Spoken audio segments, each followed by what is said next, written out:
ആകാശവാണി. നമസ്കാരം. പ്രാദേശിക വാർത്തകൾ വായിക്കുന്നത് സുധിൻ സൈനുദ്ദീൻ.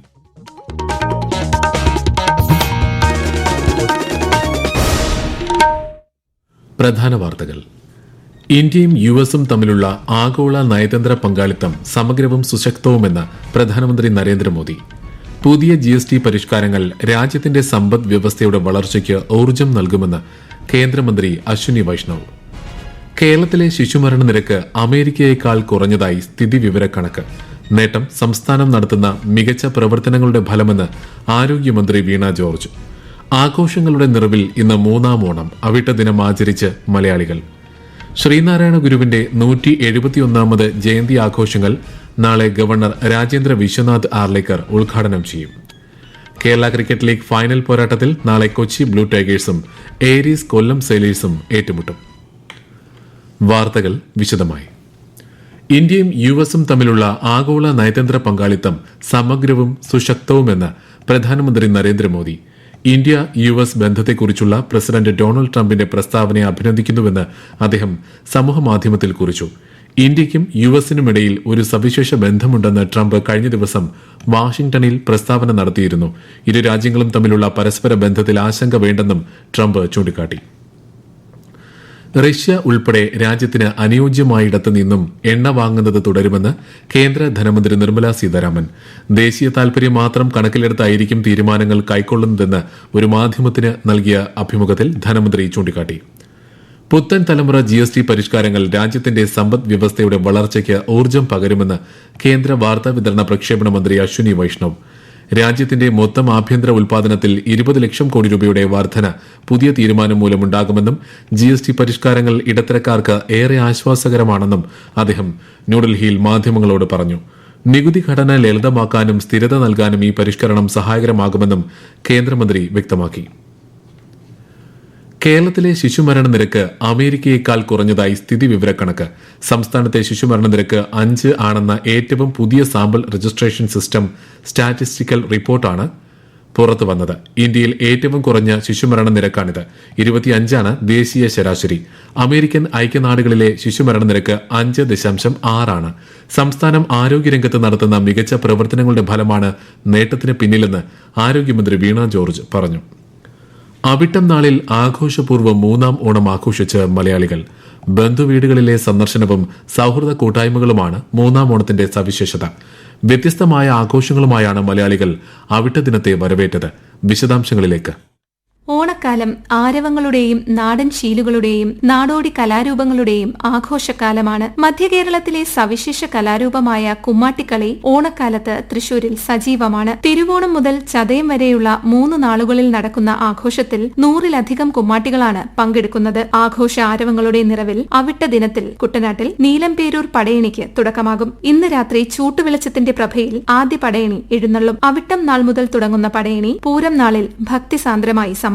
ഓണം വാരാഘോഷത്തിന്റെ ഭാഗമായി ഇന്ന് തലസ്ഥാനത്തെ വിവിധ വേദികളിലായി നിരവധി കലാപരിപാടികളും അരങ്ങേറും. News desk Akashvani. പുലിക്കളി മഹോത്സവത്തോടനുബന്ധിച്ച് മറ്റന്നാൾ ഉച്ചയ്ക്ക് ശേഷം തൃശൂർ താലൂക്ക് പരിധിയിലെ വിദ്യാഭ്യാസ സ്ഥാപനങ്ങൾക്കും സർക്കാർ ഓഫീസുകൾക്കും ജില്ലാ കളക്ടർ അവധി പ്രഖ്യാപിച്ചു. സഹകരണ സംഘങ്ങൾ ഉൾപ്പെടെയുള്ള സ്ഥാപനങ്ങൾക്കും അവധി ബാധകമായിരിക്കും.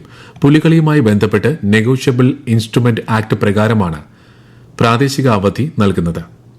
പ്രസിദ്ധമായ പായിപ്പാട് ജലോത്സവം നാളെ നടക്കും. ഉച്ചകഴിഞ്ഞ് 1:30 നടക്കുന്ന പൊതുസമ്മേളനം കേന്ദ്രമന്ത്രി സുരേഷ് ഗോപി ഉദ്ഘാടനം ചെയ്യും.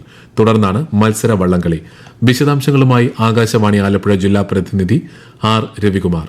നാളെ പായിപ്പാട്ടാറ്റിൽ നടക്കുന്ന ജലോത്സവത്തിൽ 10 ചുണ്ടൻ വള്ളങ്ങൾ ഉൾപ്പെടെ 40 കളിവള്ളങ്ങൾ മാറ്റുരയ്ക്കും. നെഹ്റു ട്രോഫി ജലോത്സവം കഴിഞ്ഞാൽ ഏറ്റവും കൂടുതൽ വള്ളങ്ങൾ മാറ്റുരയ്ക്കുന്ന ജലോത്സവം കൂടിയാണിത്. ഹരിപ്പാട് സുബ്രഹ്മണ്യ സ്വാമി ക്ഷേത്രത്തിലെ വിഗ്രഹലബ്ധി സ്മരണാർത്ഥമാണ് ഈ വള്ളംകളി നടക്കുന്നത്. വള്ളംകളി പ്രേമികളായ തുഴച്ചിൽക്കാർക്ക് ഇതൊരു പരിശീലന മത്സരം കൂടിയാണ്. ഓണ അവധിക്കാലത്ത് നടക്കുന്ന ജലോത്സവമായതിനാൽ വള്ളംകളി കാണാൻ ആയിരങ്ങളാണ് എത്തുന്നത്. തദ്ദേശ സ്വയംഭരണ തെരഞ്ഞെടുപ്പിന്റെ വോട്ടർ പട്ടികയിൽ പേര് ചേർക്കാൻ ഒക്ടോബർ വരെ അവസരമെന്ന തരത്തിൽ സോഷ്യൽ മീഡിയയിൽ പ്രചരിക്കുന്ന വാർത്തകൾ വ്യാജമെന്ന് സംസ്ഥാന തെരഞ്ഞെടുപ്പ് കമ്മീഷൻ. വോട്ടർ പട്ടിക വീണ്ടും പുതുക്കുന്നതിനുള്ള തീരുമാനമൊന്നും കൈക്കൊണ്ടിട്ടില്ലെന്ന് കമ്മീഷൻ വ്യക്തമാക്കി. ഈ വാർത്തകൾ ആകാശവാണിയിൽ നിന്ന്. ആകാശവാണി വാർത്തകളും വാർത്താ അധിഷ്ഠിത പരിപാടികളും All India Radio news Thiruvananthapuram YouTube ചാനലിലും at All India Radio news Thiruvananthapuram Facebook പേജിലും AIR ന്യൂസ് _തിരുവനന്തപുരം ഇൻസ്റ്റഗ്രാം അക്കൌണ്ടിലും at AIR news _TVM X ഹാൻഡിലും ലഭ്യമാണ്. വയനാട് കാസർഗോഡ് മെഡിക്കൽ കോളേജുകൾക്ക് നാഷണൽ മെഡിക്കൽ കമ്മീഷൻ അനുമതി നൽകിയ സാഹചര്യത്തിൽ വിദ്യാർത്ഥി പ്രവേശം സുഗമമാക്കാനുള്ള നടപടി സ്വീകരിക്കാൻ ആരോഗ്യവകുപ്പ് മന്ത്രി വീണ ജോർജ് നിർദ്ദേശം നൽകി. മെഡിക്കൽ വിദ്യാഭ്യാസ വകുപ്പ് ഡയറക്ടർ കോളേജുകൾ സന്ദർശിച്ച് വിദ്യാർത്ഥി പ്രവേശനത്തിനായുള്ള സൌകര്യങ്ങൾ ഉറപ്പാക്കാനും സമയബന്ധിതമായി MBBS അഡ്മിഷൻ നടത്താനും മന്ത്രി നിർദ്ദേശം നൽകി. ശ്രീനാരായണ ഗുരുവിന്റെ 171ാമത് ജയന്തി ആഘോഷങ്ങൾ സംസ്ഥാന വ്യാപകമായി നാളെ നടക്കും. വർക്കല ശിവഗിരിയിൽ രാവിലെ 10-ന് ജയന്തി സമ്മേളനം ഗവർണർ രാജേന്ദ്ര വിശ്വനാഥ് ആർലേക്കർ ഉദ്ഘാടനം ചെയ്യും. തിരുവനന്തപുരം ചെമ്പഴന്തി ഗുരുകുലത്തിൽ ജയന്തി സമ്മേളനം വൈകിട്ട് 6:30-ന് മുഖ്യമന്ത്രി പിണറായി വിജയൻ ഉദ്ഘാടനം ചെയ്യും. ആകാശവാണി തിരുവനന്തപുരം പ്രാദേശിക വാർത്താ വിഭാഗം അവതരിപ്പിക്കുന്ന പ്രത്യേക പരിപാടിയായ നല്ല വാർത്ത എല്ലാ ശനിയാഴ്ചയും വൈകുന്നേരം 6:40-ന് പ്രക്ഷേപണം ചെയ്യുന്നതാണ്. ഇന്ന് 6:30-ന്റെ പ്രാദേശിക വാർത്തകൾക്ക് ശേഷം നല്ല വാർത്ത കേൾക്കാവുന്നതാണ്. ഗ്രാമീണ മലയോര മേഖലകളെയും ഒന്നിലേറെ ടൂറിസം കേന്ദ്രങ്ങളെയും ബന്ധിപ്പിക്കുന്ന ഇടുക്കിയിലെ നെയ്യശ്ശേരി തോക്കുംപൻസാഡിൽ റോഡിന്റെ നിർമ്മാണം അവസാന ഘട്ടത്തിൽ. കേന്ദ്ര സർക്കാർ സ്ഥാപനമായ നബാർഡിന് കീഴിൽ 140 കോടിയോളം രൂപ മുടക്കിയാണ് റോഡിന്റെ നിർമ്മാണം. കൂടുതൽ വിവരങ്ങളുമായി ആകാശവാണി ഇടുക്കി ജില്ലാ പ്രതിനിധി രതീഷ് കൃഷ്ണ. ലോ റേഞ്ചിന്റെ ഭാഗമായ കരിമണ്ണൂരിൽ നിന്ന് തുടങ്ങുന്ന നെയ്യശ്ശേരി തോക്കുംപൻസാഡിൽ റോഡ് പാടശേഖരങ്ങളും പുഴയും കടന്ന് മുണ്ടൻമുടി മലനിരകളും പിന്നിട്ട് ഹൈറേഞ്ചായ പട്ടയക്കുടിയിൽ എത്തിയാണ് അവസാനിക്കുന്നത്. തൊമ്മൻകുത്ത് വെള്ളച്ചാട്ടം, ആനചാടിക്കുത്ത്, കോട്ടപ്പാറ വ്യൂ പോയിന്റ്, കാറ്റാടിക്കടവ് തുടങ്ങി നിരവധി ടൂറിസം കേന്ദ്രങ്ങളെ ബന്ധിപ്പിക്കുന്നതാണ് ആധുനിക രീതിയിൽ നിർമ്മിക്കുന്ന ഈ പാത. 29 കിലോമീറ്റർ നീളുന്ന റോഡിന്റെ നിർമ്മാണം ചിലയിടങ്ങളിൽ ഇനിയും പൂർത്തിയാകാനുണ്ട്. കേരള ക്രിക്കറ്റ് ലീഗ് കലാശ പോരാട്ടത്തിൽ നാളെ കൊച്ചി ബ്ലൂ ടൈഗേഴ്സും ഏരീസ് കൊല്ലം സെയിലേഴ്സും ഏറ്റുമുട്ടും. കാര്യവട്ടം ഗ്രീൻഫീൽഡ് സ്റ്റേഡിയത്തിൽ വൈകുന്നേരം 6:45-നാണ് മത്സരം. സെമിയിൽ കൊച്ചി കാലിക്കറ്റ് ഗ്ലോബ് സ്റ്റാഴ്സിനെയും കൊല്ലം തൃശൂർ ടൈറ്റൻസിനെയുമാണ് തോൽപ്പിച്ചത്. ഇത് തുടർച്ചയായ 2ാം തവണയാണ് കൊല്ലം ഫൈനലിലെത്തുന്നത്.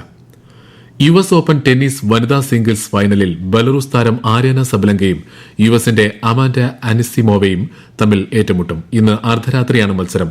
പുരുഷ സിംഗിൾസിൽ സ്പെയിനിന്റെ കാർലോസ് അൽക്കാരസ് ഫൈനലിലെത്തി. ഇറ്റലിയുടെ ജാനിക് സിന്നറാണ് അൽക്കാരസിന്റെ എതിരാളി. കുന്നംകുളം കസ്റ്റഡി മർദ്ദനത്തിൽ പ്രതിപട്ടികയിലുള്ള 4 പോലീസ് ഉദ്യോഗസ്ഥരെ സസ്പെൻഡ് ചെയ്യാൻ ശുപാർശ. തൃശൂർ റേഞ്ച് DIG ഉത്തരമേഖല IGക്ക് നൽകിയ റിപ്പോർട്ടിലാണ് സസ്പെൻഷന് ശുപാർശ ചെയ്തിരിക്കുന്നത്. DIG ഹരിശങ്കറാണ് ഉത്തരമേഖല IGക്ക് റിപ്പോർട്ട് നൽകിയത്. ചതയ ദിനമായ നാളെ രാത്രി 8:58 മുതൽ പൂർണ്ണ ചന്ദ്രഗ്രഹണം ആരംഭിക്കുന്നതിനാൽ ശബരിമലയിൽ ഉച്ചയ്ക്ക് ശേഷമുള്ള ചടങ്ങുകളുടെ സമയക്രമത്തിൽ മാറ്റം. വൈകുന്നേരം 4 മണിക്ക് നട തുറക്കും. 8:20-ന് ഹരിവരാസനം പാടി 8:30-ന് നടയടയ്ക്കും. കോഴിക്കോട് നാദാപുരത്ത് വസ്ത്രക്കടയിൽ അപകടം. തിരക്കിനിടെ ഗ്ലാസ് തകർന്ന് 8 പേർക്ക് പരിക്കേറ്റു. ഗുരുതര പരിക്കേറ്റ 2 പേരെ കോഴിക്കോടും കണ്ണൂരിലുമുള്ള ആശുപത്രികളിലേക്ക് മാറ്റി. സംഭവത്തെക്കുറിച്ച് അന്വേഷണം നടത്തുമെന്ന് ഗ്രാമപഞ്ചായത്ത് അധികൃതർ പറഞ്ഞു. ബീഹാറിൽ നടക്കുന്ന ഏഷ്യാകപ്പ് പുരുഷ ഹോക്കി ചാമ്പ്യൻഷിപ്പിൽ ഇന്ന് നടക്കുന്ന സൂപ്പർ 4 മത്സരത്തിൽ ഇന്ത്യ ചൈനയെ നേരിടും. വൈകുന്നേരം 7:30-ന് രാജ്ഗീർ അന്താരാഷ്ട്ര സ്റ്റേഡിയത്തിലാണ് മത്സരം. മറ്റൊരു സൂപ്പർ 4 മത്സരത്തിൽ ദക്ഷിണ കൊറിയ ഇന്ന് മലേഷ്യയെ നേരിടും. അമീബിക് മസ്തിഷ്ക ജ്വരം ബാധിച്ച് ചികിത്സയിലായിരുന്ന 45-കാരൻ മരിച്ചു. വയനാട് ബത്തേരി സ്വദേശി രതീഷാണ് കോഴിക്കോട് മെഡിക്കൽ കോളേജിൽ ചികിത്സയിലിരിക്കെ മരിച്ചത്. നിലവിൽ 11 പേരാണ് കോഴിക്കോട് മെഡിക്കൽ കോളേജിൽ രോഗം ബാധിച്ച് ചികിത്സയിലുള്ളത്. അമീബിക് മസ്തിഷ്ക ജ്വരം കൂടുതലായി റിപ്പോർട്ട് ചെയ്യുന്ന സാഹചര്യത്തിൽ തദ്ദേശ സ്ഥാപനങ്ങൾ കേന്ദ്രീകരിച്ച് പ്രതിരോധ പ്രവർത്തനങ്ങൾ ഊർജിതമാക്കാൻ ആരോഗ്യവകുപ്പ് നിർദ്ദേശം നൽകി. ഓപ്പറേഷൻ ഡി ഹണ്ടിന്റെ ഭാഗമായി സംസ്ഥാന വ്യാപകമായി നടത്തിയ പരിശോധനയിൽ നിരോധിത മയക്കുമരുന്ന് കൈവശം വെച്ചതിന് 43 കേസുകൾ കൂടി രജിസ്റ്റർ ചെയ്തു. 44 പേർ അറസ്റ്റിലായി. പൊതുജനങ്ങൾക്ക് മയക്കുമരുന്ന് വിൽപ്പനയും ഉപയോഗവും സംബന്ധിച്ച വിവരങ്ങൾ ആന്റി നാർക്കോട്ടിക് കൺട്രോൾ റൂമിന്റെ 9497927797 എന്ന നമ്പറിൽ അറിയിക്കാവുന്നതാണ്. പ്രധാന വാർത്തകൾ വീണ്ടും. ഇന്ത്യയും US തമ്മിലുള്ള ആഗോള നയതന്ത്ര പങ്കാളിത്തം സമഗ്രവും സുശക്തവുമെന്ന് പ്രധാനമന്ത്രി നരേന്ദ്രമോദി. പുതിയ GST പരിഷ്കാരങ്ങൾ രാജ്യത്തിന്റെ സമ്പദ് വ്യവസ്ഥയുടെ വളർച്ചയ്ക്ക് ഊർജ്ജം നൽകുമെന്ന് കേന്ദ്രമന്ത്രി അശ്വിനി വൈഷ്ണവ്. കേരളത്തിലെ ശിശുമരണ നിരക്ക് അമേരിക്കയേക്കാൾ കുറഞ്ഞതായി സ്ഥിതിവിവരക്കണക്ക്. നേട്ടം സംസ്ഥാനം നടത്തുന്ന മികച്ച പ്രവർത്തനങ്ങളുടെ ഫലമെന്ന് ആരോഗ്യമന്ത്രി വീണ ജോർജ്. ആഘോഷങ്ങളുടെ നിറവിൽ ഇന്ന് 3-ാം ഓണം. അവിട്ട ദിനം ആചരിച്ച് മലയാളികൾ. ശ്രീനാരായണ ഗുരുവിന്റെ 171ാമത് ജയന്തി ആഘോഷങ്ങൾ നാളെ ഗവർണർ രാജേന്ദ്ര വിശ്വനാഥ് ആർലേക്കർ ഉദ്ഘാടനം ചെയ്യും. കേരള ക്രിക്കറ്റ് ലീഗ് ഫൈനൽ പോരാട്ടത്തിൽ നാളെ കൊച്ചി ബ്ലൂ ടൈഗേഴ്സും ഏരീസ് കൊല്ലം സെയിലേഴ്സും ഏറ്റുമുട്ടും. പ്രാദേശിക വാർത്തകൾ കഴിഞ്ഞു. അടുത്ത വാർത്താ പ്രക്ഷേപണം രാത്രി 7:25.